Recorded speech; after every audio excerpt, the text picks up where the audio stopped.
हाँ जी चलो हेडिंग लगाओ, लाइट इमिटिंग डायोड।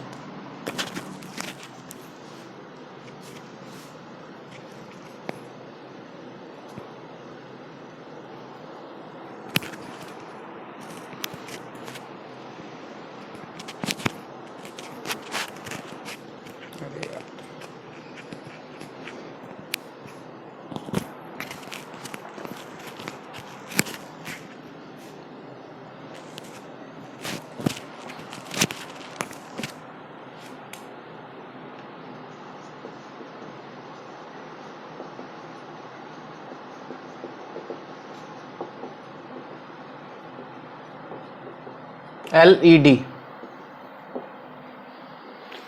एलईडी की दुनिया बहुत बड़ी हो चुकी है बच्चों, ठीक है ना। यानी कि वो डायोड जिससे लाइट निकलता है, आजकल इसके एप्लीकेशन बहुत ज़्यादा हैं। आप लोग देखते ही हो, हर जगह एलईडी लगा हुआ है आजकल, तो है कि नहीं। पहले एलसीडी आता था, टीवी भी आजकल एलईडी आने लग गया है, पता है ना। आजकल जितने भी टीवी आ रहे हैं सारे के सारे एलईडी टीवी हैं, बहुत सारे एलईडी लगे होते हैं उसमें। टीवी ले लो, मोबाइल का वो जो फ्लैश लाइट वगैरह होता है, गाड़ियों में जो आजकल इंडिकेटर बल्ब वगैरह लग रहा है, हर जगह एलईडी है। तो इसका एप्लीकेशन तो दुनिया में बहुत ज़्यादा है। होता क्या है, इससे लाइट निकलता है। लाइट बच्चे रेडिएशन हर चीज़ से होता है दुनिया में। रेडिएशन, हर बॉडी जो है वो एनर्जी रेडिएट करती है, हमको दिखता नहीं है। मेरा बॉडी भी अभी क्या है, मतलब एनर्जी रेडिएट कर रहा है, एनर्जी निकल रहा है मेरे बॉडी से, लेकिन हमको दिखता नहीं है। वो रीज़न है कि वो विजिबल रीजन में है नहीं, हमारी आंखें जो देख सकती हैं। विजिबल रीजन पता है ना, लाइट का कौन सा पार्ट हमको दिखाई देता है जो विजिबल रीजन में लाई करता है, पता है ना। क्या होता है उसका एरिया, कितना होता है उसका?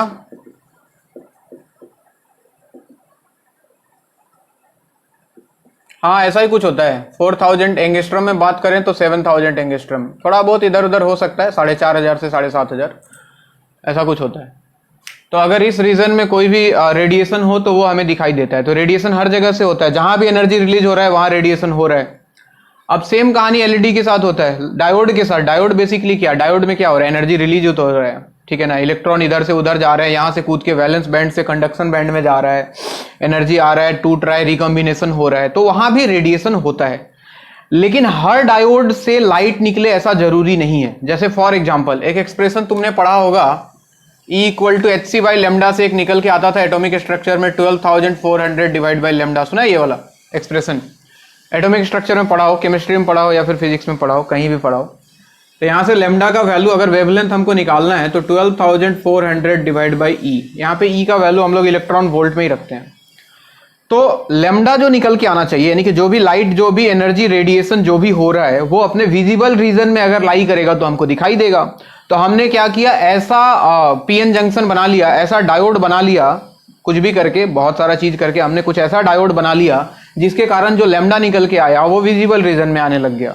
बस खत्म कहानी, अपने को दिखाई देगा। बढ़िया, जब भी डायोड लेके आओगे सामने, उसको कनेक्ट करोगे, वहां से एनर्जी रिलीज होगा और बढ़िया लाइट वाइट जलता है, ठीक है ना। तुमने देखा होगा बहुत डिफरेंट कलर के एलईडी आते हैं, तुमने देखा है, छोटे छोटे बल्ब आते हैं, कोई ग्रीन आता है, कोई रेड आता है, कोई पिंक आता है, बहुत सारा आता है। हमने तो बचपन में उससे बहुत खेला भी किया है, खरीद के लाते थे, 2-3 रुपए में मिलता था छोटा छोटा।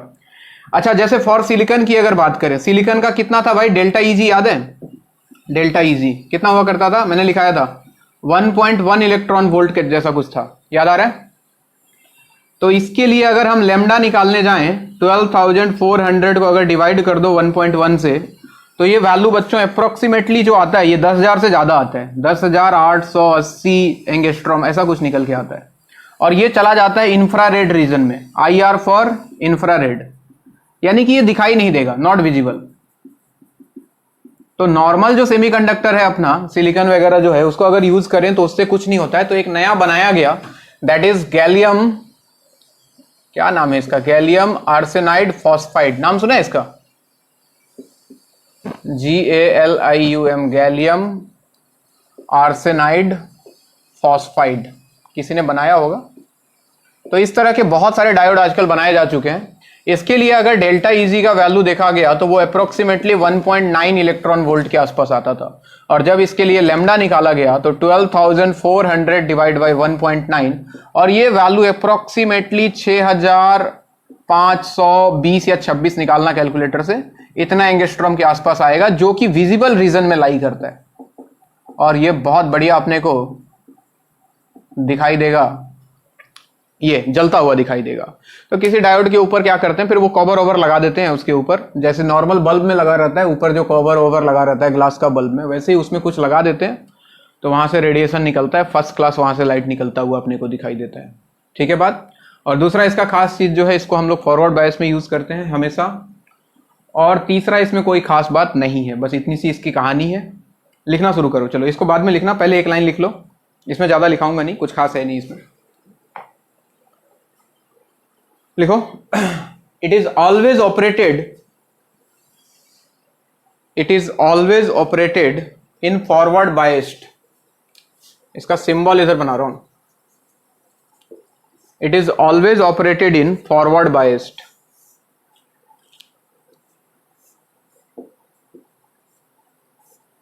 ऐसे डब्बे के अंदर रख दिया, और इसमें से उल्टा कहानी है, लाइट निकलता है।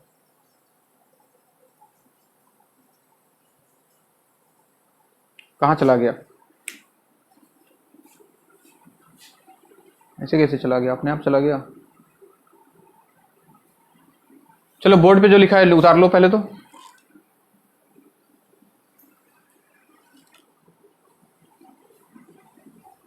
एलईडी बहुत ही मतलब डिजिटल रिवॉल्यूशन है ये एलईडी। पहले याद है, पहले वाला टीवी, अपने पास टीवी आता था पहले, बड़ा बड़ा टीवी, सीआरटी टीवी जिसको बोलते थे, एकदम डब्बा जैसा होता था, पीछे ये बड़ा बॉक्स होता था, उसके अंदर पता नहीं क्या क्या लगा हुआ होता था, यार झमेला था उसमें। उसके बाद आया एलसीडी टीवी, है तुम्हारे घर में, बहुत बढ़िया बच्चे, मेरे घर में भी है एक, ब्लैक एंड व्हाइट पड़ा हुआ है बड़ा सा उसको बोलते थे बच्चों सीआरटी टीवी बोलते थे, सीआरटी कैथोड रे टेलीविजन ऐसा कुछ होता था। उसके बाद आया एलसीडी, आया एलसीडी भी वैसा ही था, एक एलजी का नहीं आया था, एलजी फ्लैशट्रॉन। हाँ तो क्या क्या, बस उतना ही बोला है बच्चे, it is always operated in forward bias, और कुछ बोला ही नहीं है। मिनिमाइज हो रहा है,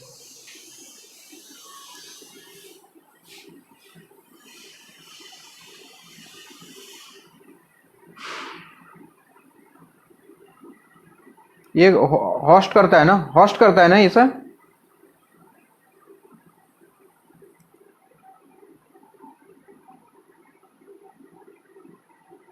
कर दो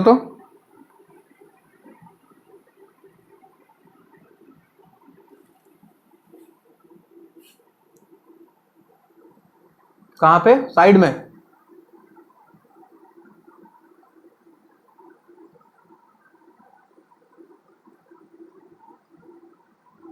तो वीडियो में जाके डबल टैप कर तो रहा हूं, कहां हो रहा है। अच्छा बाकी लोग, अच्छा तो बाकी लोग कर दो भाई, डबल टैप ट्रिपल टैप कर दो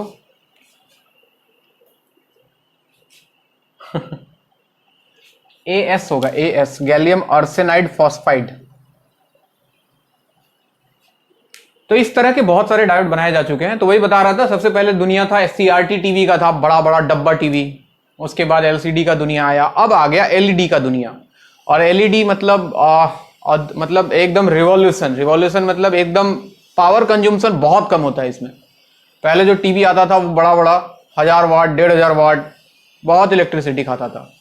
आजकल तो एलईडी का कितना ही होता है, 100-150 वाट में बढ़िया हो जाता है। हाँ एनर्जी है बच्चे, वही जो एनर्जी गैप होता था कंडक्शन बैंड वैलेंस बैंड के बीच में।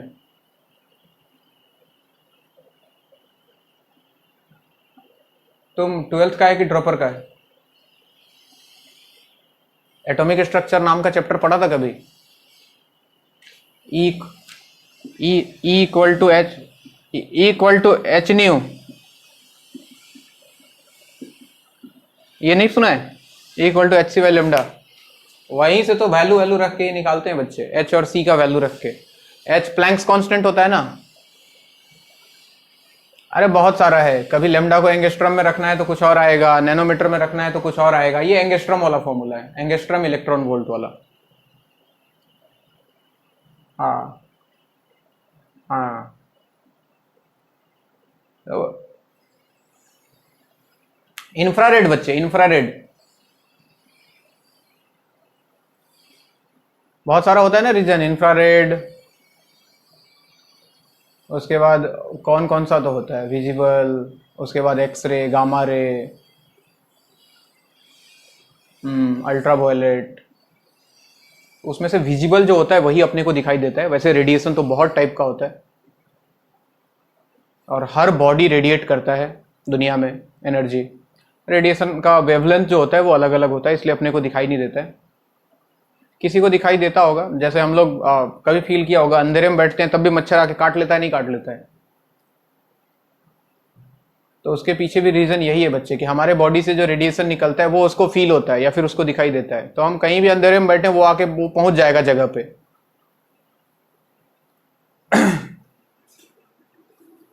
और इसका एक चीज और,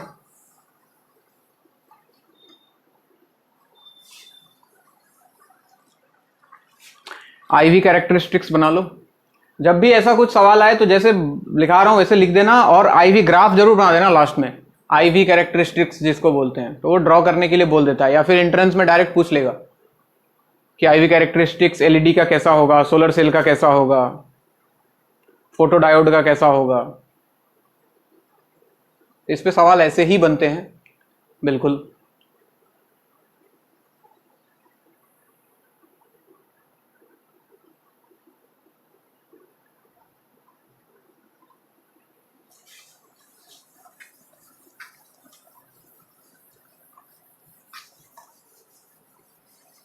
बड़ा है दर्द का रिश्ता। तुम लोग का सुबह क्लास नहीं था क्या? क्लास था ना?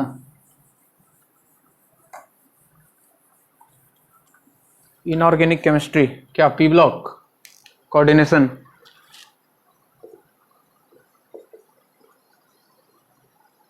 अच्छा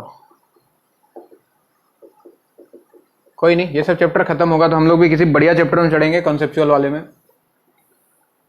फिलहाल तो झेल लो इसको। V है, इधर I है, तो इसका ग्राफ फॉरवर्ड बायस में यूज होता है बच्चों, तो फर्स्ट क्वाड्रेंट में ग्राफ आता था इसका, तो ऐसा कुछ ग्राफ बनता है इसका।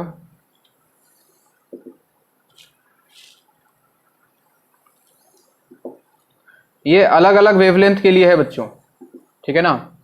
वेवलेंथ अलग अलग तो ग्राफ ऐसे आएगा। अच्छा बताओ, मान लो कलर की बात करते हैं। अच्छा मैं तुमसे पूछता हूं, दो कलर है रेड और ग्रीन, बताओ तुम थोड़ा दिमाग लगा के बताओ, इनमें से चारों में से कौन सा रेड हो सकता है, कौन सा ग्रीन हो सकता है? सोच के बोलना, थोड़ा सा सोच के।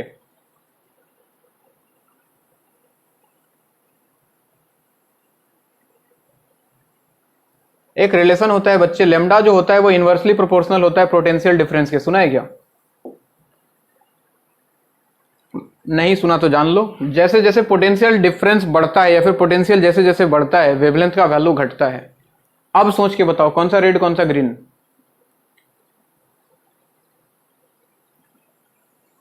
ये रेड होगा बच्चों, क्योंकि इसका वेवलेंथ ज्यादा है, वोल्टेज इधर कम है, ठीक है। जैसे जैसे V का वैल्यू बढ़ेगा ये कलर, अब बाकी वही विव गायर फॉलो करेगा। तो अगर 4 में बात करें तो मान लो कि ये ग्रीन है, तो ये डिफरेंशिएट करवा सकता है तुमको ग्राफ बना के कि बताओ इन चारों में से कौन सा रेड है कौन सा ग्रीन है। तो ख्याल रहे, वेवलेंथ जैसे जैसे बढ़ेगा V का वैल्यू घटेगा, नोट करें।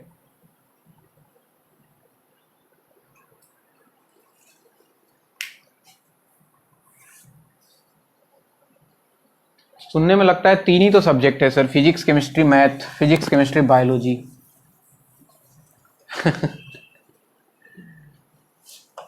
तुम अरमान क्या क्या वे बहुत टेंशन में था, क्या बोल रहा था तुम सुबह? नहीं हो पा रहा है? क्लास के बाद में बात करेगा। कोई नहीं बच्चे, होता है ये सब।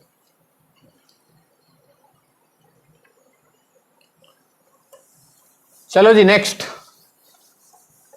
थर्ड जो आपके सिलेबस में आपको जानना है वो है सोलर सेल।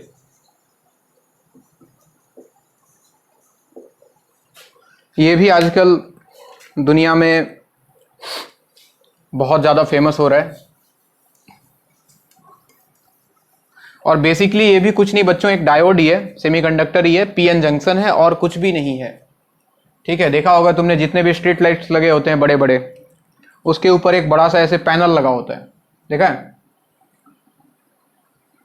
हाँ, तो बस कहानी वही है बच्चों, वो पैनल कुछ नहीं है, वो एक पीएन जंक्शन डायोड है। वो उसमें लाइट पड़ता है, लाइट पड़ने के बाद अंदर कुछ कुछ होता है। कुछ कुछ होता है क्या मतलब, वही सब काम होता है। लाइट आता है, फोटॉन्स आता है, एनर्जी लेके आता है, वही वापस से इलेक्ट्रॉन होल पेयर जनरेट होता है, इलेक्ट्रॉन इधर से उधर मूव करता है, पोटेंशियल डिफरेंस क्रिएट होता है।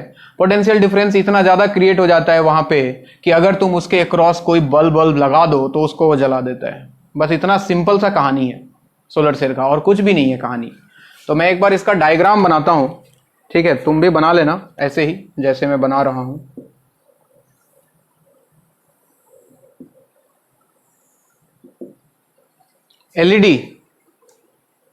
एलईडी को सर्किट में ऐड करेंगे, ठीक है ना? फॉरवर्ड बायस में लगा दिया उसको।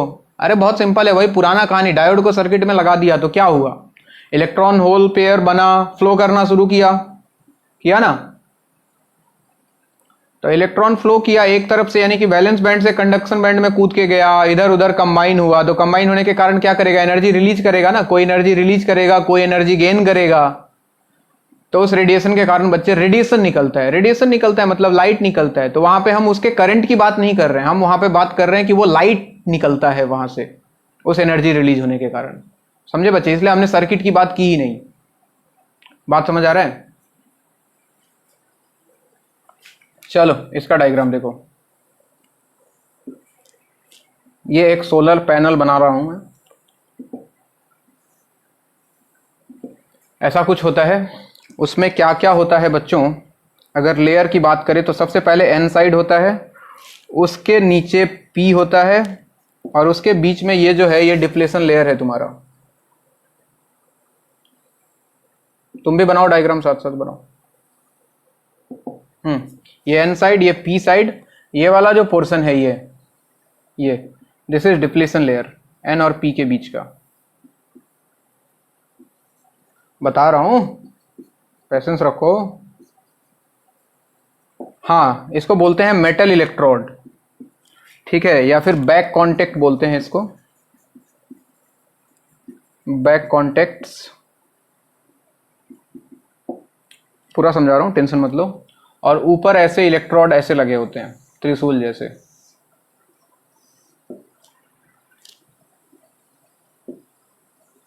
इसको बोलते हैं मेटल इलेक्ट्रोड्स।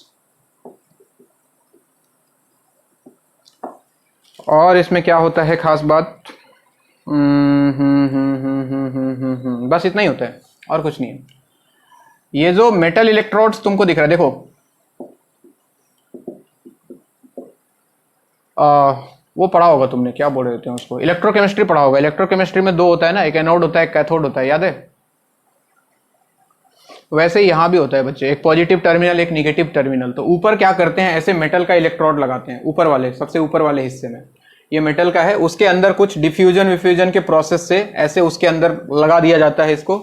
और नीचे एक मेटल कॉन्टेक्ट होता है जिसको बैक कॉन्टेक्ट बोलते हैं।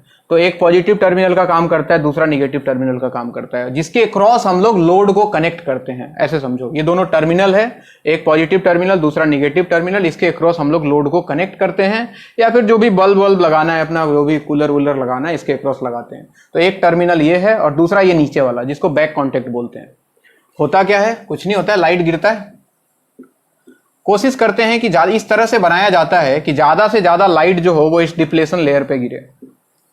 डिप्लेशन लेयर पे लाइट गिरेगा, लाइट गिरने के बाद क्या होगा, फिर से वही पुरानी कहानी, इलेक्ट्रॉन होल्स निकलेंगे, इधर उधर भागेंगे, इलेक्ट्रॉन कंडक्शन बैंड से वैलेंस बैंड में भागेगा, जिसके कारण एक अंदर एक पोटेंशियल डिफरेंस क्रिएट होता था जैसे वहां पे हुआ करता था।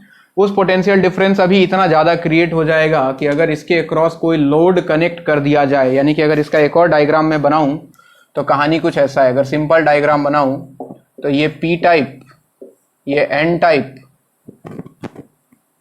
थोड़ा और बड़ा ले लो, पी टाइप, एन टाइप, और ये हो गया तुम्हारा डिप्लीशन लेयर।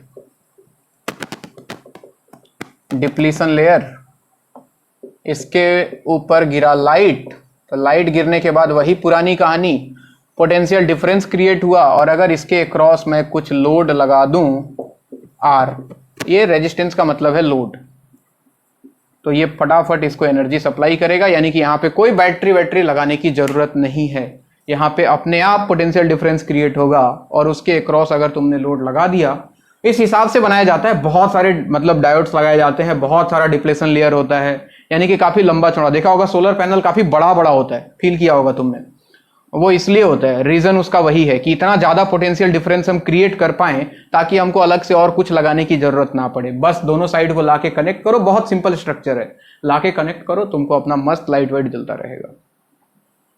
ये दोनों डायग्राम बना लो, और उसके बाद मैं लैंग्वेज लिखाऊंगा इसमें अच्छा खासा, वो लिखना है।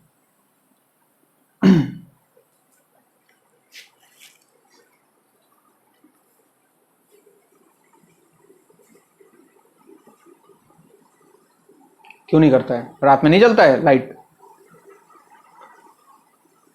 अच्छा, वो बोल रहा है, हाँ, रात में उतना सफिशिएंट मिलता ही नहीं एनर्जी जिससे कि इलेक्ट्रॉन कूद सके। बैक कॉन्टेक्ट्स लिखो, इसके बारे में भी लिखा दूंगा, टेंशन मत लो। बैक कॉन्टेक्ट्स,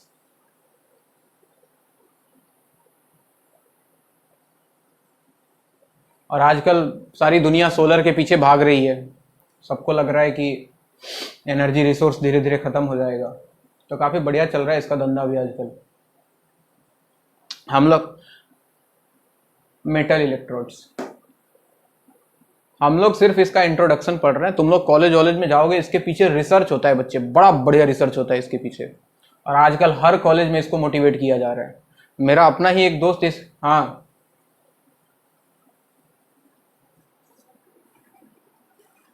वीडियो ब्लर है, क्या करें वीडियो का बताओ, ठीक है अभी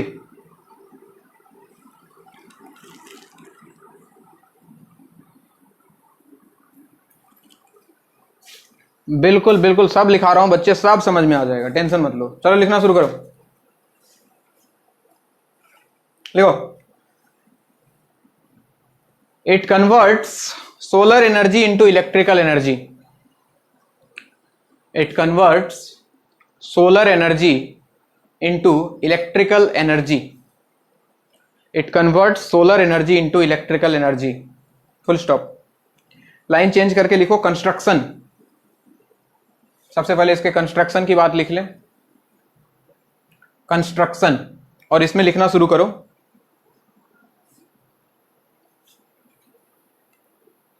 बोलूं?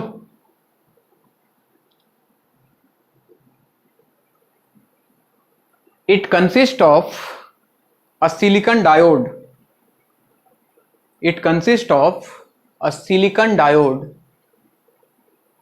Packed in a can with glass window, it, हाँ, packed in a cane, CANE, packed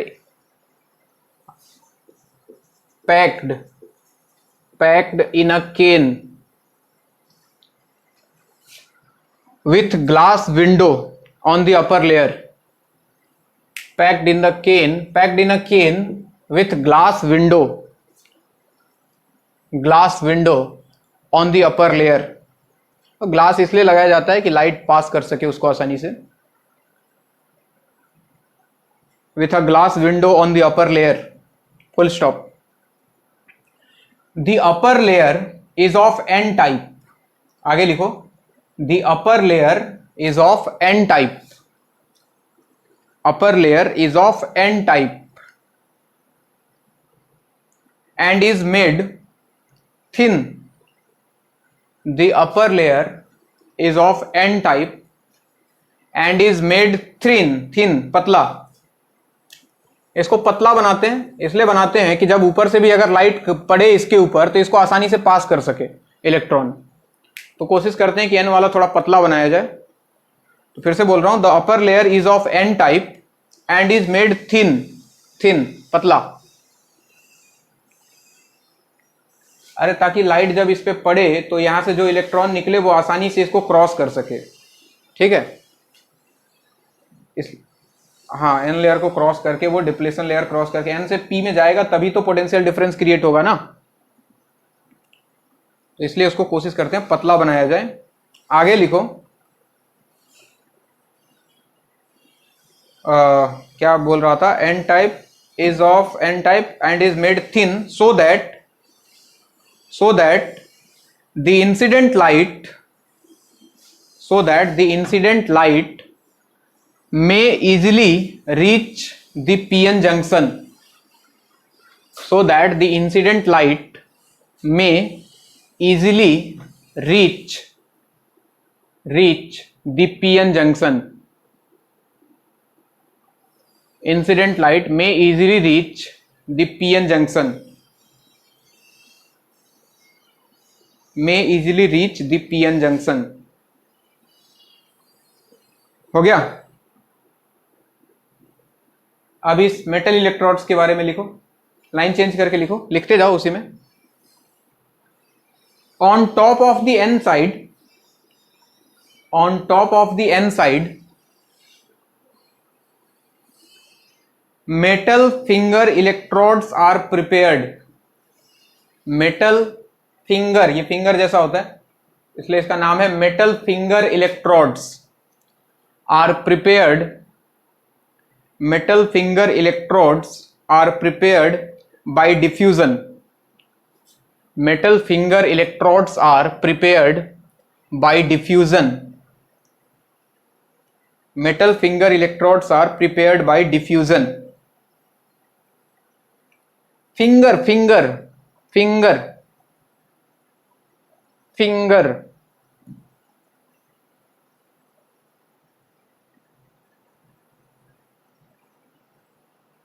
prepared by diffusion, full stop.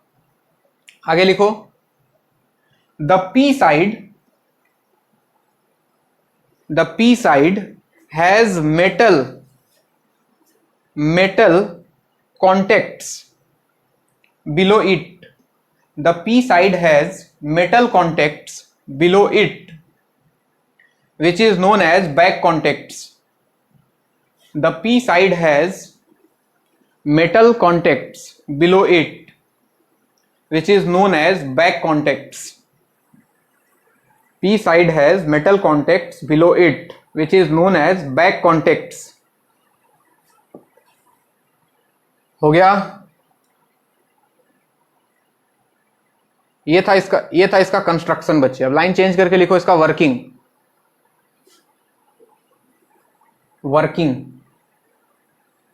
लिखो इसमें। Light falls on the junction, bracket में लिख लेना depletion layer. Light falls on the junction depletion layer. If energy of photons, comma देके लिखो, if energy of photons of the light, if energy of photons of light is greater than Eg, यानी कि h nu greater than Eg की बात कर रहा है, तभी इलेक्ट्रॉन निकलेगा। if energy of photons of light is greater than Eg, then electrons and holes, अबे forbidden energy gap, conduction band, valence band, पहला क्लास भूल गया क्या भाई? ऐसे कैसे चलेगा? इधर होता था VB, इधर होता था CB, इसके बीच में तो लेट हो गया था, तो बाद में लेक्चर दिया ना मैंने, पढ़ा नहीं क्या? गधा है तब, लेट हुआ था तो तुम्हारा जिम्मेदारी बनता है ना, अपना काम करेगा नहीं कैसे होगा फिर? इसको बोलते हैं easy, valence band conduction band के बीच में जो गैप होता है। खैर आगे लिखें भाई, देख लेना वापस से तुम पहला lecture. Then electrons and holes pair are generated, then electrons and holes pair are generated in the depletion layer electrons and holes pair are generated in the depletion layer,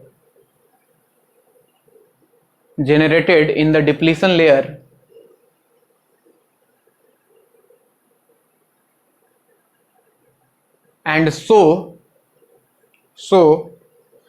a photovoltage is developed, and so a photovoltage is developed,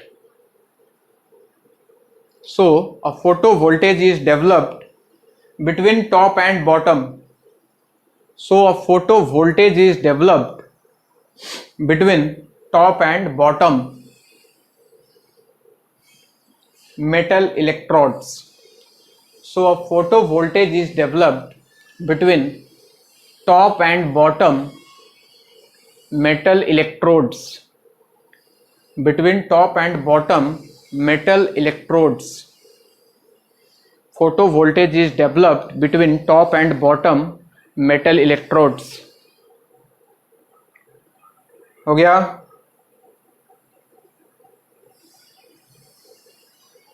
अरे हो गया क्या?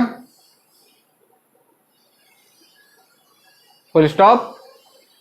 Now if a load is connected across these electrodes, if a load is connected across these electrodes, then it provides potential difference.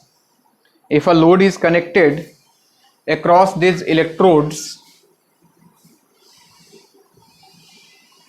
if a load is connected across these electrodes, then it provides a potential difference. Then it provides a potential difference. Then it provides a potential difference. और potential difference create होगा, यहां से मस्त current flow करना शुरू हो जाएगा. आगे लिखो लाइन चेंज करके. A solar cell does not draw current. A solar cell does not draw current, but it supplies the current to a load. Draw.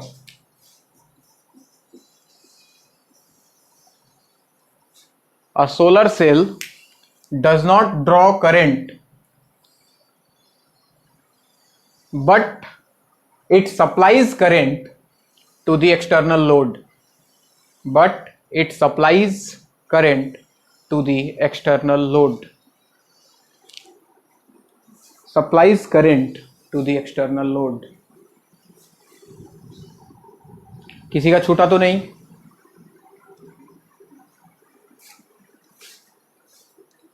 Yes sir, मतलब छूटा कि नहीं छूटा?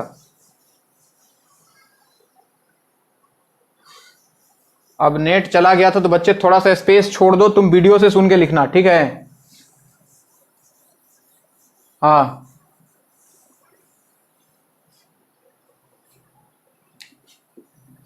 अरे पुराना चीज है बच्चे, नया चीज इसमें है ही नहीं. ये वही है पीएन जंक्शन, ये पीएन जंक्शन. यहां से लाइट गिरा, ठीक है, ऐसा बनाया जाता है. स्ट्रक्चर इसका इस तरह से बनाते हैं, लंबा चौड़ा बनाते हैं ताकि बहुत सारा लाइट फॉल हो, बहुत सारा इलेक्ट्रॉन होल पेयर जनरेट हो. ये लाइट इस पे आया, इलेक्ट्रॉन्स जो था यहाँ पे, ठीक है ना, इलेक्ट्रॉन्स वो निकला वहां से कंडक्शन बैंड से वैलेंस बैंड की तरफ भागा, इलेक्ट्रॉन निकला, होल निकला, तो इलेक्ट्रॉन होल पेयर जनरेट होता है बच्चे. इलेक्ट्रॉन और होल यानी कि प्लस माइनस चार्ज, ठीक है कि नहीं? समझ में आ रहा है कहानी? तो याद करो पहले क्या होता था. स्टार्टिंग में यहां का जो इलेक्ट्रॉन होता था वो इधर आ जाता था, और यहां का कुछ होल जो था वो यहां, अरे पहला क्लास में जो बताया था. इस बार इनका नंबर्स बहुत ज्यादा होता है, तो जिसके कारण यहां पे एक बैटरी जनरेट हुआ करता था, याद है? फिक्टिशियस बैटरी जिसको बोलते थे, फिक्टिशियस बैटरी. तो वही कहानी हो रहा है, बस कुछ भी नया थोड़ी हो रहा है. ऐसा एक बैटरी बन गया था, यानी कि इन दोनों के अक्रॉस एक पोटेंशियल डिफरेंस जनरेट हो जाता है, और वो पोटेंशियल डिफरेंस इतना अच्छा होता है कि अगर इसके अक्रॉस कोई लोड कनेक्ट कर दें, यानी कि सर्किट को अगर कंप्लीट कर दें, तो करंट फ्लो करना शुरू हो जाता है. बात समझ आया? तो नया कुछ भी नहीं है, नया है बस इसका कंस्ट्रक्शन कि ऐसे ऐसे इसको बनाया जाता है. बाकी काम तो पुराना ही है, हर डायोड में काम पुराना ही है. वही डिप्लेशन लेयर, वही पी साइड, वही एन साइड, वही इलेक्ट्रॉन होल्स का पैदा होना, वही बैटरी, फिक्टिशियस बैटरी, सब कुछ वही है. हम्म, हाँ बहुत ज्यादा बढ़ जाता है बच्चे। अब देखो पी एन, ठीक है ना। अगला जो चीज है बच्चे वो है ट्रांजिस्टर, जो तुम्हारे सिलेबस में है। नाम सुना है क्या? और ये बहुत इंपॉर्टेंट भी है। तो ट्रांजिस्टर की अगर बात करें बच्चों, तो कुछ देखो देखो, सबसे पहले घबराने की चीज नहीं है, लोग इसको बहुत टफ समझते हैं। ऐसा कुछ टफ वफ नहीं है। इसका जो सवाल आता है बहुत आसान सवाल आता है। अनटिल अनलेस इसका एप्लीकेशन पूछ ले, वो तो उसके बोर्ड में पूछा जाता है, ठीक है, 12th बोर्ड में।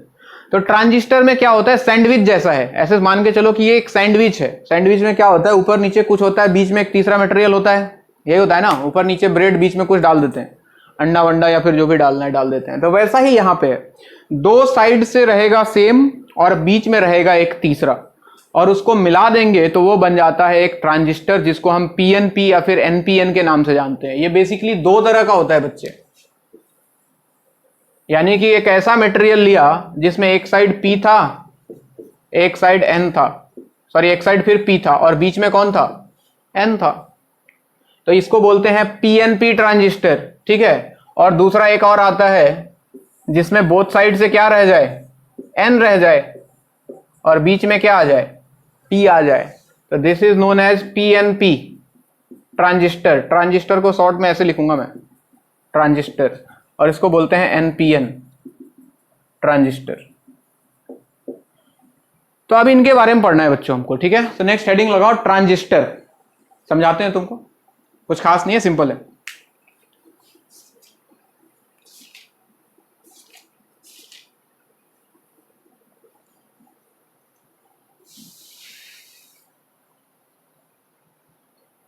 इसमें नाम है इनके अलग अलग। ये जो पहला वाला सेगमेंट है इसको बोलते हैं इमीटर। हाँ, इमीटर। ये जो है बीच वाला, इसका नाम है बेस, बी से रिप्रेजेंट करेंगे, दिस इज बेस। और इधर वाला जो है इसको बोलते हैं सी, सी फॉर कलेक्टर। तो इनका नाम ही सब कुछ बता देता है। ये इमिट करेगा, ठीक है, बेस बीच में है थोड़ा बहुत, और ये इसको रिसीव करेगा। यानी यहां से जो भी चार्ज कैरियर जाएगा वो कलेक्टर में जाके रिसीव होगा। यहाँ पे ये इमिटर ई, ये हो गया इसका बेस बी, और ये हो गया इसका कलेक्टर सी। तो इसके तीन सेगमेंट होते हैं, इमिटर बेस कलेक्टर। साइड वाले दोनों इमिटर और कलेक्टर होते हैं, और बीच वाला जो होता है बेस होता है। इमीटर और कलेक्टर के बीच में डिफरेंस क्या है, दोनों साइड में होता है। डिफरेंस ये है कि इमीटर जो होता है वो हाईली डोप्ड होता है, यानी कि इसमें बहुत ज्यादा कंसंट्रेशन होगा फ्री चार्ज का। और कलेक्टर जो होता है वो मॉडरेटली डोप्ड होता है। और बेस जो होता है वो बहुत लेस डोपिंग होता है उसमें। सब कुछ लिखाऊंगा, टेंशन मत लो। ये डायग्राम बनाओ।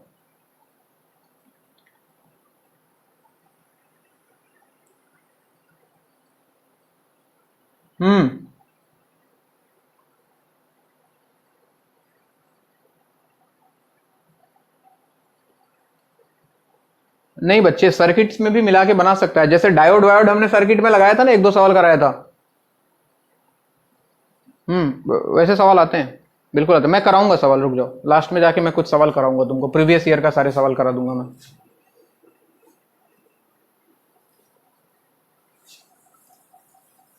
हाँ हाँ, मैं करा दूंगा, टेंशन मत लो।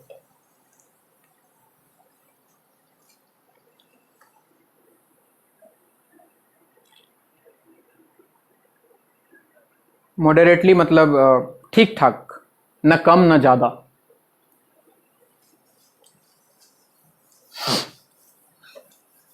देखो इसको मैं फिर से बना रहा हूं।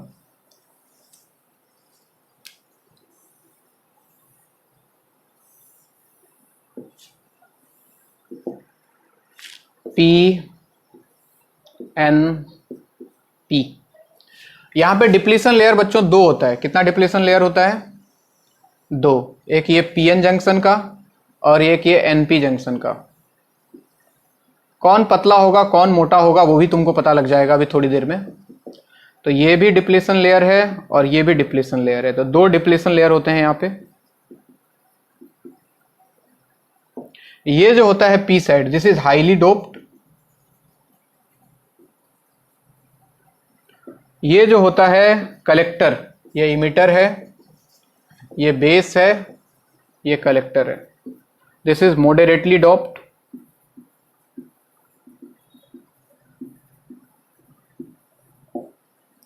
और इसका डोपिंग बहुत कम होता है, लेस डोप्ड। हाँ जी, पी साइड में क्या ज्यादा, होल से इलेक्ट्रॉन्स, हट गया, पी फॉर पॉजिटिव, यहां होल्स बहुत ज्यादा, और इसको हाईली डोप करते हैं तो बहुत ज्यादा होल्स होते हैं इसमें, यानी कि पॉजिटिव चार्ज का कॉन्सेंट्रेशन इसमें बहुत ज्यादा। ठीक है, n for negative, n for negative, less doped है तो इसमें इलेक्ट्रॉन होते हैं, कम होते हैं।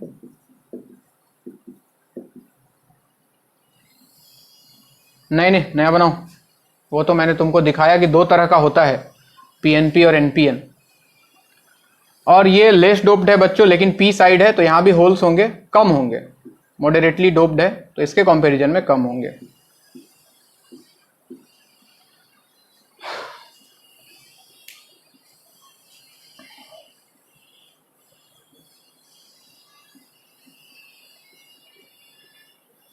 वक्त की कैद में जिंदगी है मगर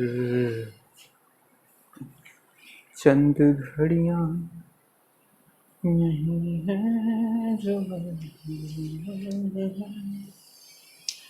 अब इसका जो नॉर्मल वर्किंग है, बेस को इधर दिखाऊं तो कोई दिक्कत, इसको ऊपर ना दिखा के मैं नीचे दिखा रहा हूं, बेस। अब इसका जो नॉर्मल वर्किंग होता है ट्रांजिस्टर का, तो उसमें इमीटर बेस को फॉरवर्ड बायस रखते हैं और बेस कलेक्टर को रखते हैं रिवर्स बायस। हेडिंग लगा लेना, हम लोग पीएनपी ट्रांजिस्टर के अंदर है, और सबसे पहले इसी के बारे में मैं बात कर लेता हूं। इसको हटाओ अभी, इसके बारे में बाद में बात करते हैं।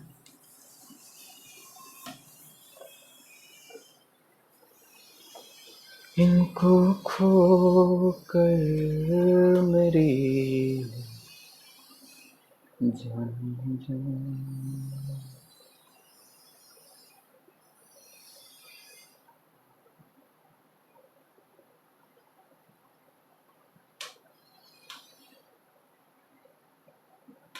क्या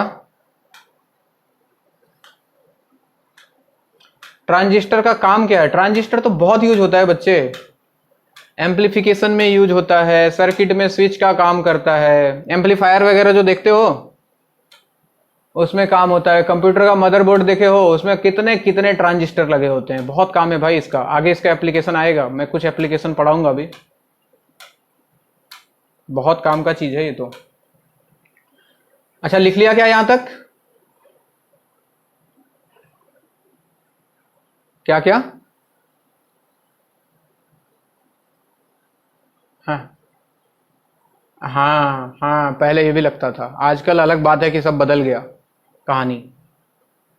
ट्रांजिस्टर का तो बहुत काम होता है बच्चे।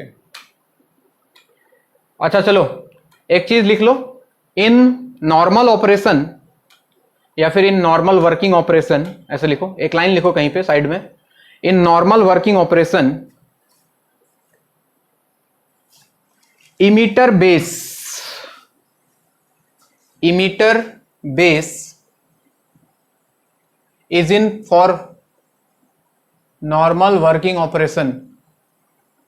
In normal working operation, emitter base is kept in forward biased, EB, forward biased, and collector base is kept in reverse biased.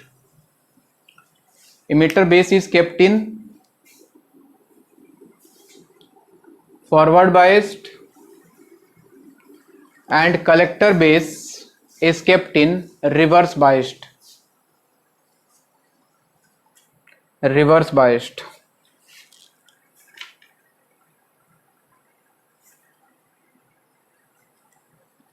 हो गया? अब जरा बताओ, इसको फॉरवर्ड बायस में रखना है, इमीटर और बेस को, कैसा होगा? बैटरी कैसा लगाऊं?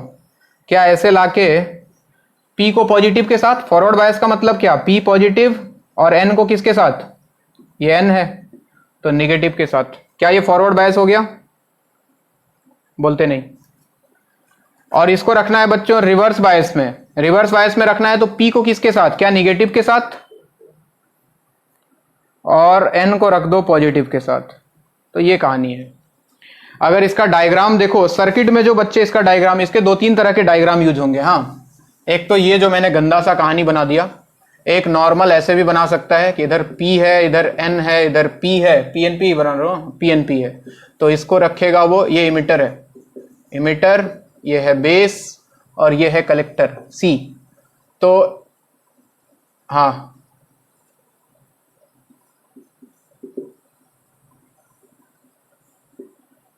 क्या क्या क्या,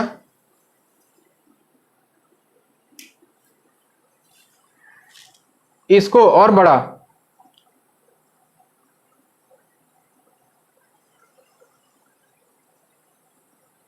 नहीं ऐसा कुछ नहीं है बच्चे, डोपिंग इसमें ज्यादा है, डोपिंग ज्यादा है मतलब इसमें चार्ज कैरियर बहुत ज्यादा है, समझ रहे हो बात को। तो ऐसा कुछ नहीं है कि इसको बहुत बड़ा बनाना है, इसको बहुत छोटा बनाना है, वो मैंने बनाया है जानबूझ के, ऐसा ऐसा कुछ नहीं है, ऐसा कोई ट्रिक नहीं है इसके पीछे। तो यहाँ इमीटर बेस को फॉरवर्ड बायस में किया और कलेक्टर बेस को रिवर्स बायस में, तो पी को जोड़ दिया हमने नेगेटिव टर्मिनल के साथ और इसको जोड़ दिया पॉजिटिव टर्मिनल के साथ। तो ये एक डायग्राम बनता है। और इसका एक और सर्किट में डायग्राम बनता है बच्चों। सर्किट में डायग्राम कैसा बनता है, देखो ऐसा, ये डायग्राम भी शायद तुमने देखा हो। इसको ऐसे गोले के अंदर रख देते हैं, इसमें कौन क्या होता है, ये इमीटर है, ये बेस है, और ये कलेक्टर है। ठीक, तो इमीटर बेस को फॉरवर्ड बायस में, फॉरवर्ड बायस में, यानी कि ये इमीटर है, यानी कि ये P है, ऐसे याद रखो, ये P है, ये N है, ये फिर से P है। तो P को पॉजिटिव के साथ और N को निगेटिव के साथ, और यहाँ पे ये वाला P निगेटिव के साथ और ये N जो है ये निगेटिव पॉजिटिव के साथ। तो इसका एक और सर्किट डायग्राम है। ठीक है, इसमें करंट का डायरेक्शन बच्चों बेस से इमीटर की तरफ, यानी कि इधर होता है, नहीं उल्टा बना दिया मैंने, यहां से करंट जाएगा, सॉरी सॉरी सॉरी सॉरी, ये करंट का डायरेक्शन होता है इमीटर से बेस की तरफ। इसको ड्रॉ करो, मैं समझा रहा हूं।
एक चीज ख्याल रखना बच्चों, ये डिप्लीशन लेयर को मैंने थोड़ा पतला बनाया है, वो तुमको समझ में आ जाएगा, और इसको थोड़ा मोटा बनाया है। ये बात मैं पहले लिखा चुका था। अगर फॉरवर्ड बायस में कनेक्ट करते हैं तो क्या डिप्लीशन लेयर पतला हो जाता है, और अगर रिवर्स बायस में कनेक्ट करते हैं तो डिप्लीशन लेयर मोटा हो जाता है। याद आ रहा है पीएन जंक्शन में। तो इसको थोड़ा पतला बनाया है, इसको थोड़ा मोटा बनाया है, क्योंकि ये रिवर्स बायस में है और ये फॉरवर्ड बायस में है। दिस इज थिन, मैं लिख भी देता हूं, this is thin and this is thick.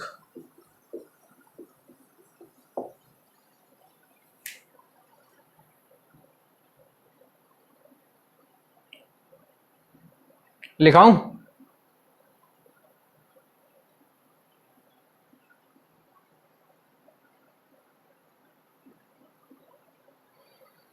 इसका नाम है VE, इसका नाम है VC।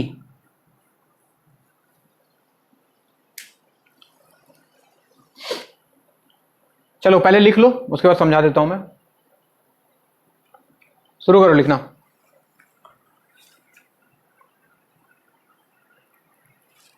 इधर इधर इधर इधर इधर इधर इधर इधर इधर इधर इधर इधर इधर इधर इधर।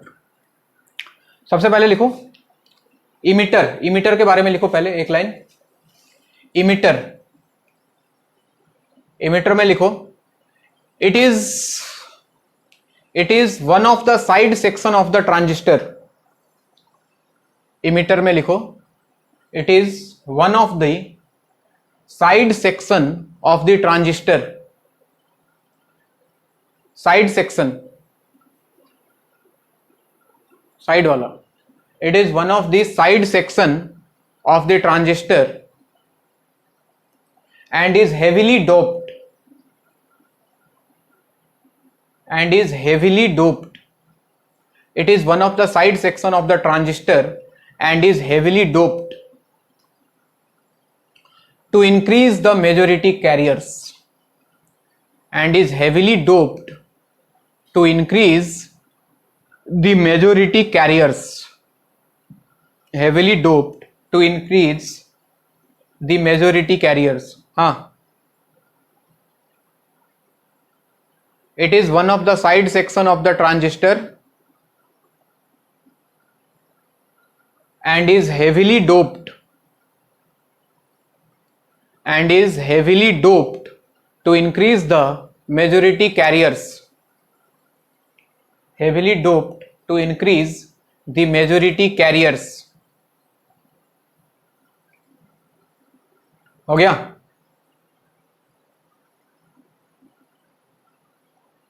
हो गया क्या? बेस, नेक्स्ट लिखो base.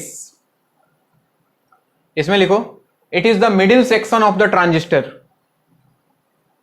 It is the middle section of the transistor. It is the middle section of the transistor and is very lightly doped, is very lightly doped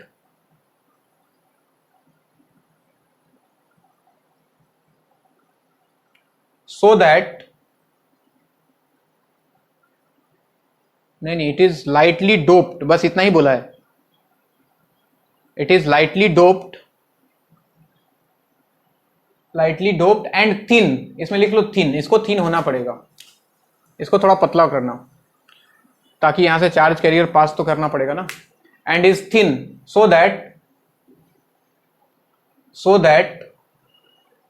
the majority carriers passes through it and reaches to collector, so that the majority carriers passes through it, so that the majority carriers passes through it and reaches to collector, reaches to collector, reaches to collector। यानी कि इसको थोड़ा पतला बनाया जाता है। पतला इसलिए ताकि यहां से चार्ज कैरियर इसको आसानी से क्रॉस करके यहां पहुंच जाए कलेक्टर के पास। नेक्स्ट लिखो कलेक्टर, हेडिंग लगाओ, मतलब लाइन चेंज करके लिखो कलेक्टर। उसके बारे में एक लाइन लिख लो। कलेक्टर में लिखो it is another side section of the transistor, it is another side section of the transistor, another side section of the transistor where the majority carriers are collected,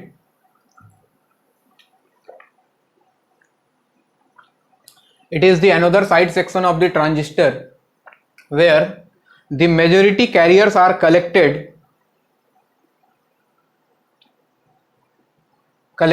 which were emitted from the emitter,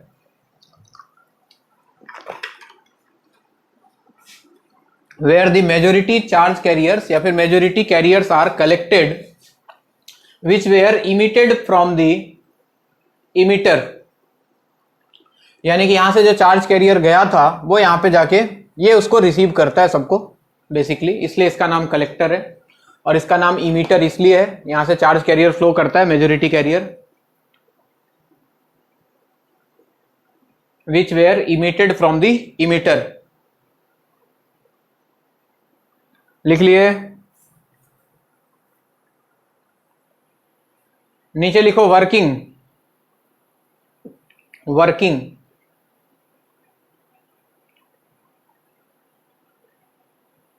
अब working में तुमको कहानी समझ में आएगा कि actually हो क्या रहा है, ठीक है ना। ये डायग्राम है, एक्चुअली यहां पे क्या हो रहा है वो आपको समझ में आने वाला है। अभी लिखो, द बैटरी VE, इसकी बात हो रही है, the battery VE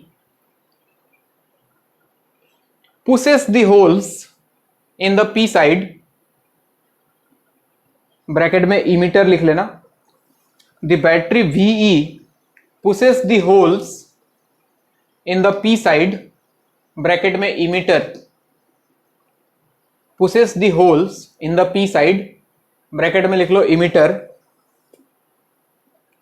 towards the base, towards the base, pushes the holes in the P side towards the base, where approximately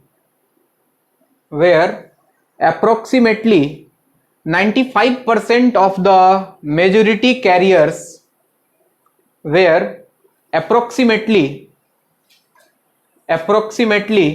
95% of the majority carriers,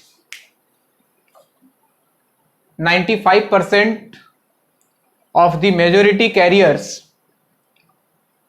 passes through the base, ऐसे लिख लो, 95% of the majority carriers, 95% of the majority carriers passes through the base and reaches to collector, 95% of the majority carriers passes through the base and reaches to the collector, reaches to the collector, reaches to the collector।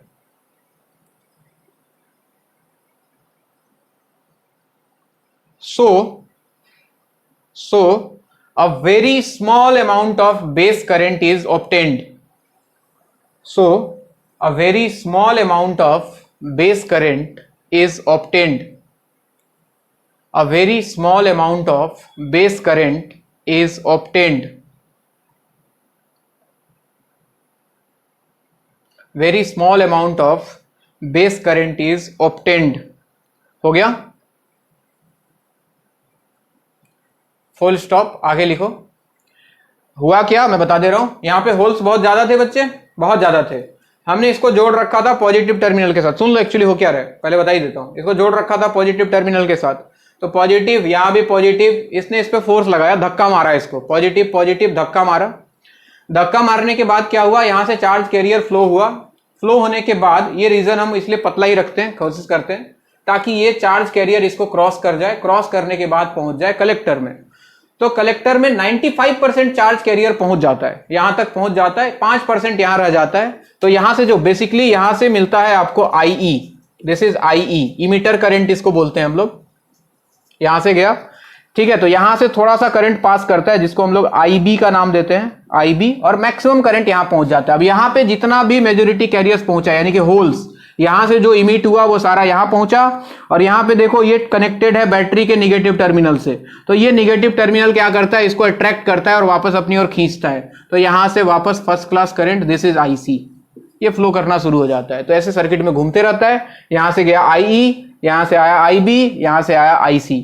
तो अगर KCL वगैरह लगा के देखो तो तुमको ऐसा लगेगा जैसे IE का जो वैल्यू है वो किसके बराबर होता है, IB प्लस IC के। थोड़ा सा और लिखना है अभी, रुको थको मत, आगे लिखो। हमने चार्ज को यहां तक पहुंचा दिया है, ठीक है ना।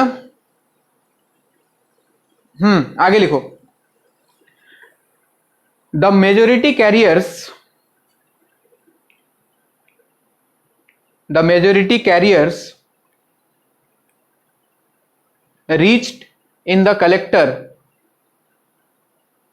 The majority carriers reaches in the collector, ऐसे लिखो, the majority carriers reaches, reach पहुंचना, reaches in the collector, in the collector and are pulled by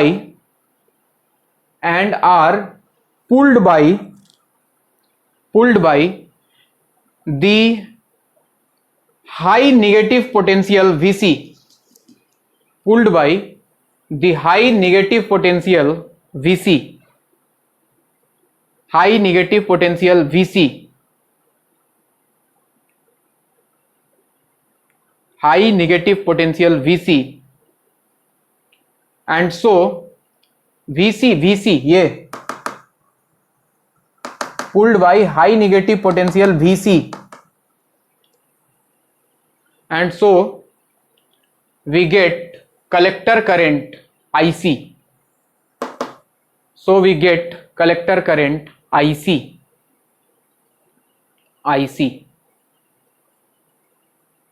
ठीक है क्या? तो इस सर्किट में देखो तो इधर से इमीटर करंट गया बच्चों, यहां से बेस करंट फ्लो करता है, करंट का डायरेक्शन इंपॉर्टेंट है, this is IB and this is IC, तो ये हो गया तुम्हारा IE, यहां पे गया, यहां से निकला IB और यहां से आया IC, और वापस से ऐसे सर्किट में करंट फ्लो करते रहता है। बात समझ आई? जिसने डायग्राम नहीं बनाया वो भी बना लो एक बार। तो एक ही इक्वेशन है इसमें, IE equal to IB plus IC, इसमें हो चाहे NPN में हो, NPN में भी सेम कहानी आएगा। हाँ बोलो।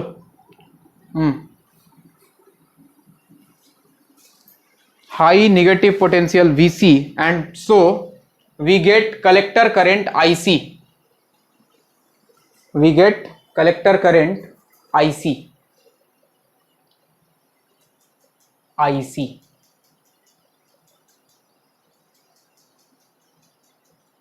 बस इतना ही। डायग्राम तो आई थिंक सबने बनाया था।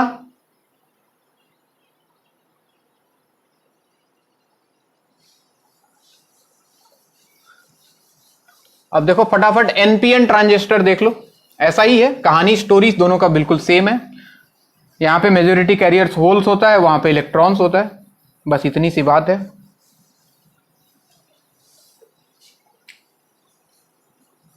ऐसा कुछ नहीं है बच्चे, कोई भी यूज हो जाता है। देखो इधर, तो ये हो गया तुम्हारा N साइड, NPN की बात कर रहे हैं, N साइड ये तुम्हारा P रहेगा और ये N रहेगा, ठीक है। This is your emitter, this is base and this is collector C। N side है तो यहाँ पे नेगेटिव चार्ज ज्यादा होगा, यानी कि मेजोरिटी कैरियर्स इस बार इलेक्ट्रॉन्स होंगे, तो बहुत ज्यादा, ये हाईली डोप्ड होगा। सारा कहानी सेम रहेगा, मैं दोबारा नहीं लिखाऊंगा कि ये जो होता है ये हाईली डोप्ड होता है, ये होता है लेस डोप्ड होता है। यहाँ पे पॉजिटिव चार्ज होगा बहुत कम, और ये मॉडरेटली डोप्ड होता है, यानी कि यहाँ पे नेगेटिव चार्ज ठीक ठाक, न ज्यादा न कम, ऐसा कुछ। अब क्या होता है देखो, वो कॉन्सेप्ट भी सेम है कि इमीटर बेस को हम फॉरवर्ड बायस में रखते हैं। अब जरा बताओ, फॉरवर्ड बायस में रखना है तो इसको किसके साथ ऐड करूं, पॉजिटिव या नेगेटिव, और इसको किसके साथ? क्या P को पॉजिटिव के साथ और N को नेगेटिव के साथ, तभी तो फॉरवर्ड बायस होगा। और इसको रिवर्स बायस रखना है बच्चों, रिवर्स बायस तो कैसे करें?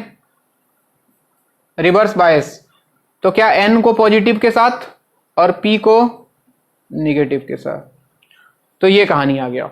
अब इसमें क्या होता है सुन लो, मैं एक बार जल्दी जल्दी बता देता हूं, कुछ नहीं हो रहा है। ये नेगेटिव पोटेंशियल है बच्चों, ये कनेक्टेड है नेगेटिव पोटेंशियल के साथ, बिल्कुल सेम कहानी रिपीट होगा। ये नेगेटिव और यहाँ पे मेजोरिटी कैरियर्स नेगेटिव, तो नेगेटिव नेगेटिव को धक्का मारेगा, धक्का मारा, यहां से मेजोरिटी चार्ज कैरियर फ्लो हुआ, बेस को हम पतला रखते हैं तो यहां से मैक्सिमम चार्ज पहुंच गया इधर। यहां पहुंचने के बाद कुछ चार्ज यहां बचता है, मैक्सिमम चार्ज यहां पहुंच जाता है, और यहां पहुंचने के बाद नेगेटिव चार्ज इस पॉजिटिव पोटेंशियल क्या करता है, इसको अट्रैक्ट करता है, यानी कि इसको पुल करता है और यहां से फ्लो कर जाता है आपका। एक्चुअली ये करंट, ये इलेक्ट्रॉन का डायरेक्शन है। किसका डायरेक्शन है ये जो मैं फ्लो करवा रहा हूं, इस बार इलेक्ट्रॉन फ्लो कर रहा है कि होल्स फ्लो कर रहा है? इलेक्ट्रॉन, और करंट का डायरेक्शन इलेक्ट्रॉन के अपोजिट होता है या इलेक्ट्रॉन के डायरेक्शन में होता है? अपोजिट डायरेक्शन में होता है, यानी कि इस बार करंट का डायरेक्शन बच्चों ये होगा, अगर इलेक्ट्रॉन इधर फ्लो कर रहा है तो करंट इधर फ्लो करेगा, यानी कि दिस इज योर IE। समझ आ रहा है बात? इधर जाएगा IB और इधर जाएगा, इलेक्ट्रॉन इधर फ्लो कर रहा है, इधर जाएगा IC, यानी कि इक्वेशन पे कोई फर्क नहीं पड़ेगा अभी भी, IE equal to IB plus IC। बात समझ में आ रही है? आ रही है क्या? यानी कि इक्वेशन अभी भी सेम रहेगा। ये डायग्राम बदल दो, ये हो गया N, ये हो गया P और ये हो गया N। हाँ जी, तो इसमें करंट हमेशा बेस से इमीटर की तरफ जाता है, बेस से इमीटर की तरफ, यानी कि करंट का डायरेक्शन इधर दिखाया जाएगा। तो ये उल्टा डायरेक्शन में आ गया IE, ये बच्चों ऊपर जाएगा IB और ये भी इधर IC। और इसमें भी सेम कहानी, बैटरी को, अच्छा बैटरी को भी तो बदलना होगा।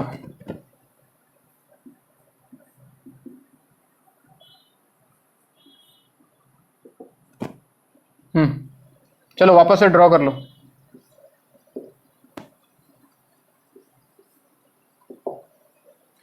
ड्रॉ करें।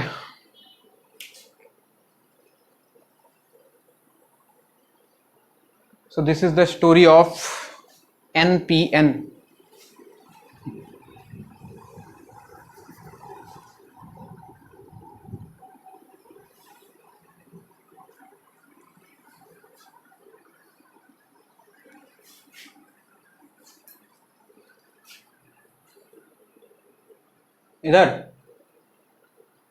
इधर कम क्यों रखते हैं बच्चे? ऐसा कोई रीजन नहीं है, ठीक है ना। कम क्यों रखते हैं, कम क्यों, मतलब हम कोशिश कर रहे हैं, हमारा जो मेन जो चार्ज कैरियर हम यहां से लेके आ रहे हैं, ठीक है ना, ये वाले साइड से हमारा मेजोरिटी जो चार्ज कैरियर हमने उसको इसमें माना है इमीटर पे। इसका नाम है कलेक्टर, इसका काम है कलेक्ट करना। अगर यहाँ पे पहले से बहुत ज्यादा होगा तो देखो इसको कलेक्ट करने में दिक्कत हो जाएगा। बात समझ में आ रहा है? यहाँ से निगेटिव चार्ज है, यहाँ भी निगेटिव चार्ज अगर बहुत ज्यादा हो तो क्या बढ़िया से फ्लो हो पाएगा क्या इधर से इधर? इसीलिए उसको कम रखते हैं उसके कंपैरिजन में।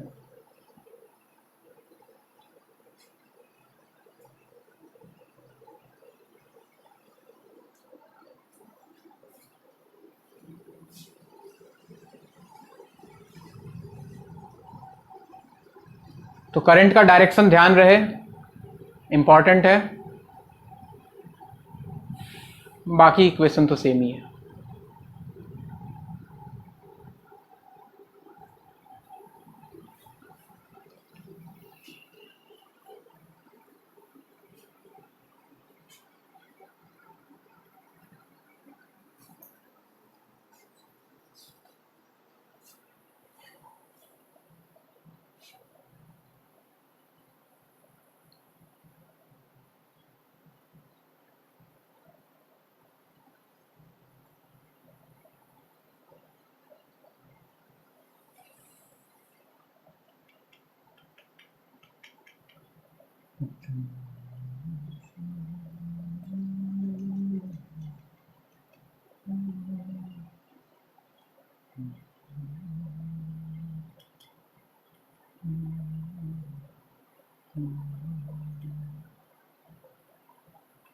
कल की किसको खबर। हाँ,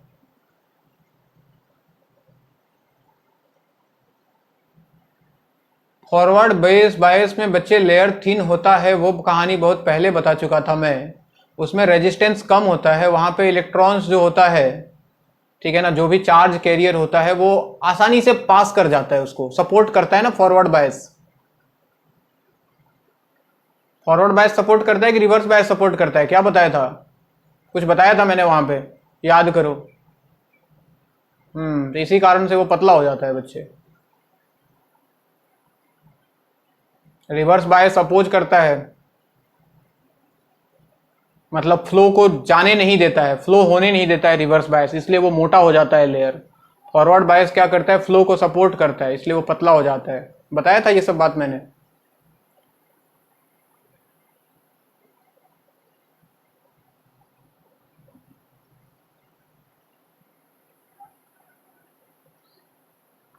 हो गया क्या? कुछ टर्म्स हैं छोटे छोटे और वो भी लिख लेते हैं। एक्चुअली हमको पढ़ना है बच्चों कॉमन इमीटर। हमारे सिलेबस में क्या है, कॉमन इमीटर है। हम अभी तक बेस को कॉमन बना रहे हैं, देख रहे हो जितना भी डायग्राम बनाया है उसमें बेस इसके साथ कनेक्टेड है, बेस इसके साथ कनेक्टेड है, दिख रहा है ना। बेसिकली हमको पढ़ना है कॉमन इमीटर, यानी कि इमीटर इसके साथ कनेक्टेड होगा, इमीटर इसके साथ कनेक्टेड होगा। पढ़ना तो ये है, सिलेबस में अपने वो है, वो बाद में पढ़ेंगे। पहले हम जो जो टर्म्स हम यूज करने वाले हैं उसको खत्म कर दें। नेक्स्ट लिखो, कुछ टर्म्स हैं छोटे छोटे। Base current amplification factor, heading लगाओ। Base current amplification factor. अरे नाम है रे भाई, कुछ नहीं है, ये दोनों करंट को डिवाइड कर देता है और कुछ नहीं। इसको बोलते हैं base current amplification factor.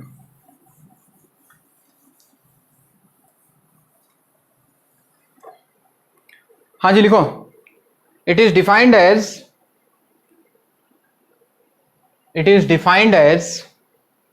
The ratio of collector current to the base current.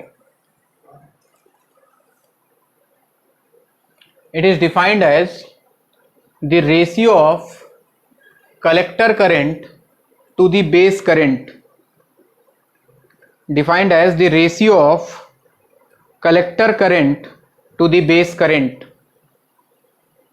and it is denoted by beta. Beta equal to IC divided by IB. It is defined as the ratio of collector current to the base current and is denoted by beta. Beta is equal to IC divided by IB.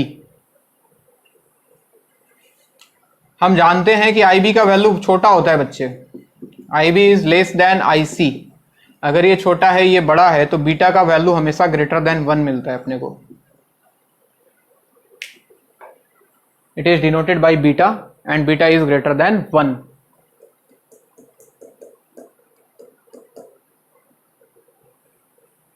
Second, base की जगह लिखो emitter.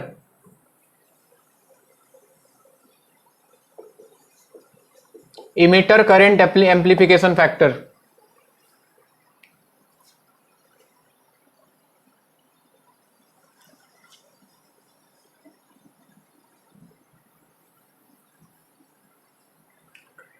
Emitter current amplification factor.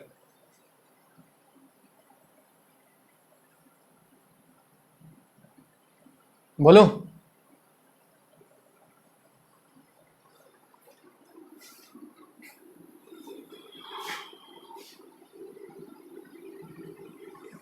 तेरा network ठीक नहीं है। लिखो emitter current amplification factor में लिखो, it is defined as the ratio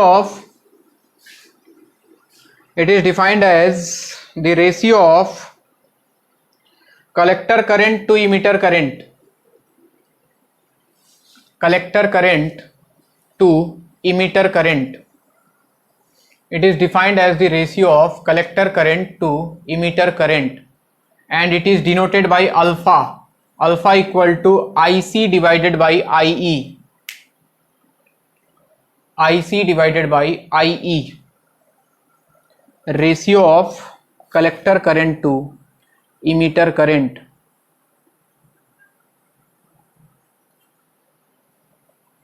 IC divided by IE.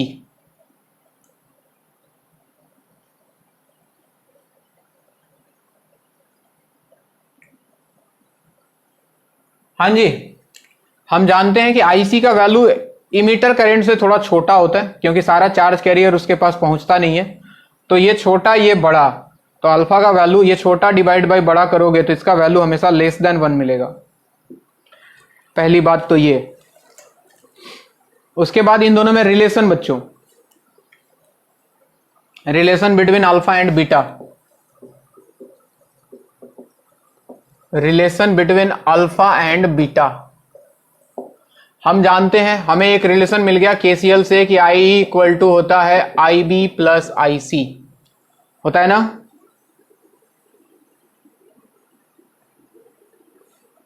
तो यहां से आई का वैल्यू क्या लिख सकता हूं मैं, क्या आई का value I C by alpha लिख सकता हूं बच्चों इसके जगह पे,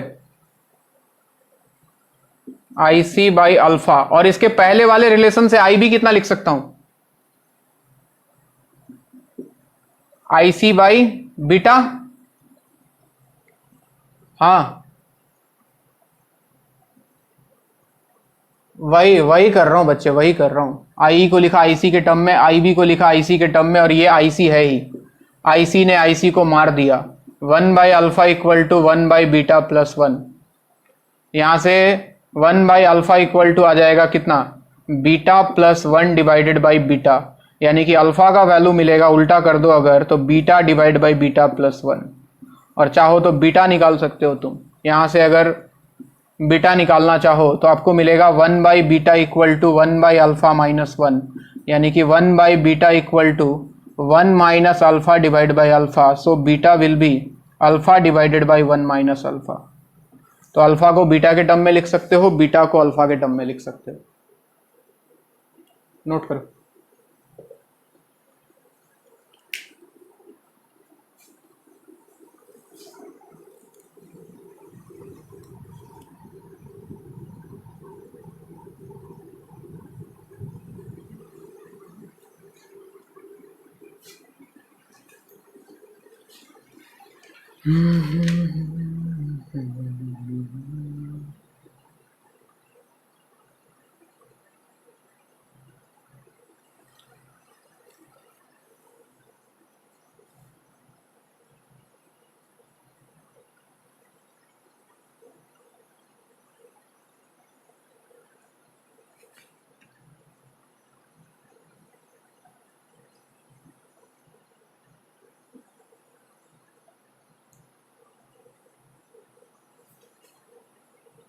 हो गया।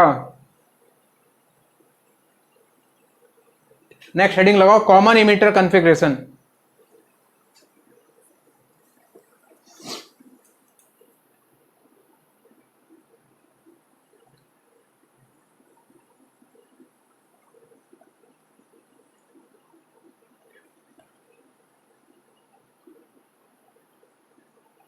कॉमन इमीटर कॉन्फ़िगरेशन,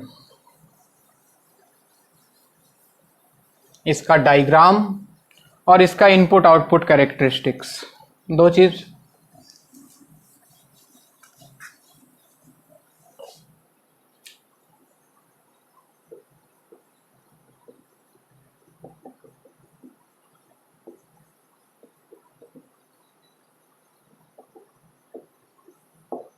हाँ जी, इसका सर्किट डायग्राम इंपॉर्टेंट है बोर्ड के लिए, और इसका कैरेक्टरिस्टिक्स इंपॉर्टेंट है एंट्रेंस के लिए। तो सर्किट डायग्राम मैं जैसे बना रहा हूं वैसे ही बना लो।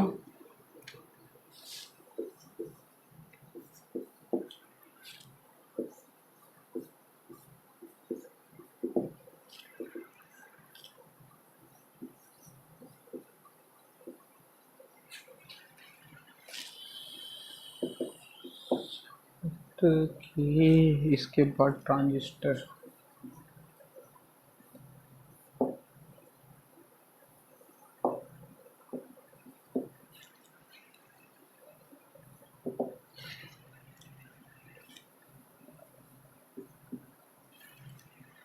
बनाओ तुम लोग भी बनाओ।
क्या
क्या ग्राफ बना के रखा है, पागल है सब।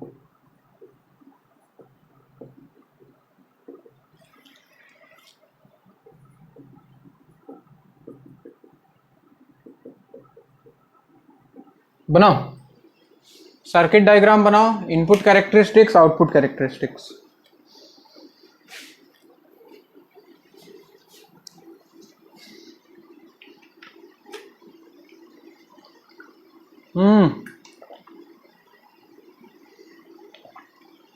सबसे, हाँ, R2 के लेफ्ट साइड में VCE है, R2 के नीचे VCC है, और R1 के साइड में, R1 के नीचे मतलब लेफ्ट साइड में VEE है, और R1 के राइट साइड में VBE है।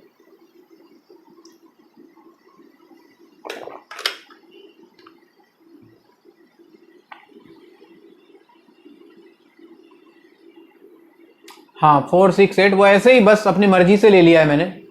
वो बस ये दिखा रहा है कि जब इनपुट कैरेक्टरिस्टिक्स ड्रॉ किया गया है, इनपुट कैरेक्टरिस्टिक्स मतलब input voltage is VBE, base emitter voltage, और इनपुट तुम्हारा ये हो गया बेस IB। तो IB और VBE के बीच में जब ग्राफ ड्रॉ किया गया तो VCE को कांस्टेंट रखा जाता है, यानी कि VCE के एक कांस्टेंट वैल्यू के लिए ये ग्राफ आता है, और जैसे जैसे VBE का वैल्यू बढ़ेगा VCE का वैल्यू बढ़ता जाएगा, यानी कि एक ग्राफ के लिए VCE कांस्टेंट होता है। और आउटपुट कैरेक्टरिस्टिक्स ड्रॉ किया गया है VCE, यानी कि common emitter voltage, collector emitter voltage, और IC कलेक्टर करंट के बीच में, और उसमें IB कांस्टेंट होता है बच्चों। और दूसरा खास बात यह है, बेस करंट कम होता है तो वो माइक्रो एम्पियर में आता है। जो एमीटर लगाया गया है बेस के पास, उसमें देखो रीडिंग लिखा हुआ है माइक्रो एम्पियर, और कलेक्टर करंट जो मिलता है वो मिली एम्पियर में मिलता है। और इसमें खास बात क्या है? और कोई खास बात नहीं है बच्चों। तो जैसा सर्किट बनाया गया है वैसा ही बना के आ जाना, एक दो बार प्रैक्टिस कर लेना एग्जाम के पहले। एंट्रेंस में सर्किट नहीं पूछेगा, एंट्रेंस में कैरेक्टरिस्टिक्स पूछ सकता है, ग्राफ दे सकता है।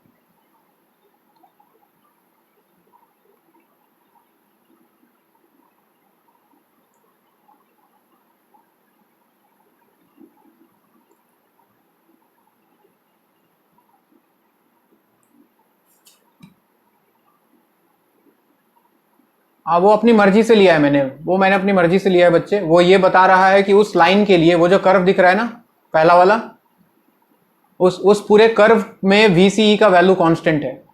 VCE का वैल्यू जब बढ़ेगा तो वो कर्व थोड़ा सा राइट शिफ्ट होता जाएगा, ठीक है, लेकिन पूरे कर्व में VCE कांस्टेंट रहेगा। और यही लेके ग्राफ ड्रॉ किया गया, जिसने ड्रॉ किया है, ये सब एक्सपेरिमेंटल डाटा है, जिसने किया होगा वो ऐसे ही किया होगा। तो VCE को कांस्टेंट रखते हैं इनपुट कैरेक्टरिस्टिक्स में, और आउटपुट कैरेक्टरिस्टिक्स में IB को कांस्टेंट रखते हैं, बेस करंट को।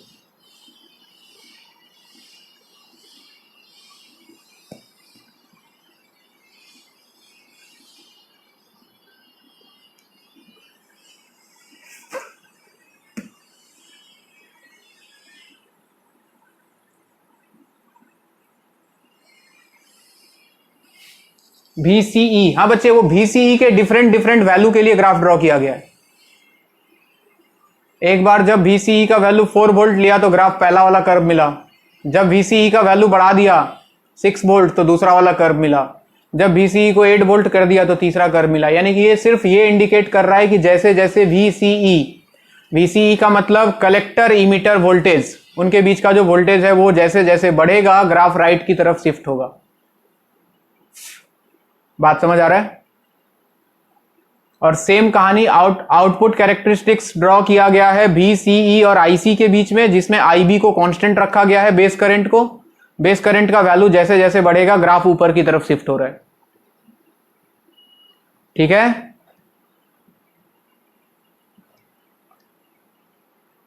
चाहो तो एक दो लाइन लिख लो, मैं लिखा देता हूं जो तुम भूलने वाले हो। वैसे इसमें लिखने का कुछ है नहीं।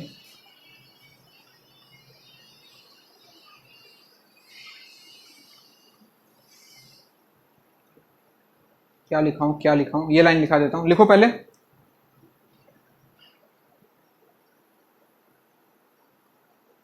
इन इनपुट कैरेक्टरिस्टिक्स, लिखो, in input characteristics graph between IB and VBE। VBE मतलब बेस इमीटर, यानी कि ये बेस और ये इमीटर के बीच में जो पोटेंशियल डिफरेंस है, दैट इज VBE। VCE का मतलब कलेक्टर और इमीटर के बीच में जो पोटेंशियल डिफरेंस है। तो कंफ्यूज ना हो नाम से, तो फिर से बोल रहा हूं, in input characteristics graph between IB and VBE is drawn keeping VCE constant. Graph between IB and VBE is drawn keeping VCE constant. Keeping VCE constant.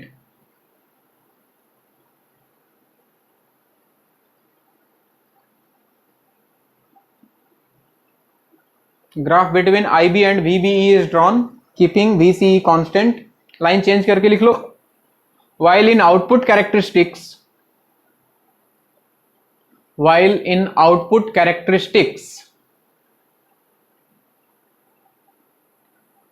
graph between IC and VCE is drawn, graph between IC and VCE, graph between IC and VCE is drawn keeping IB constant. Graph between IC and VCE is drawn keeping IB constant. Keeping IB constant.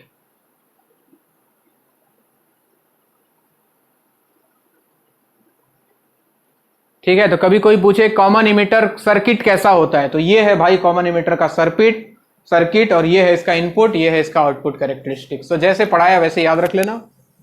बाकी इसका application जो है common emitter का हम next class पढ़ाएंगे। आज के लिए इतना ही।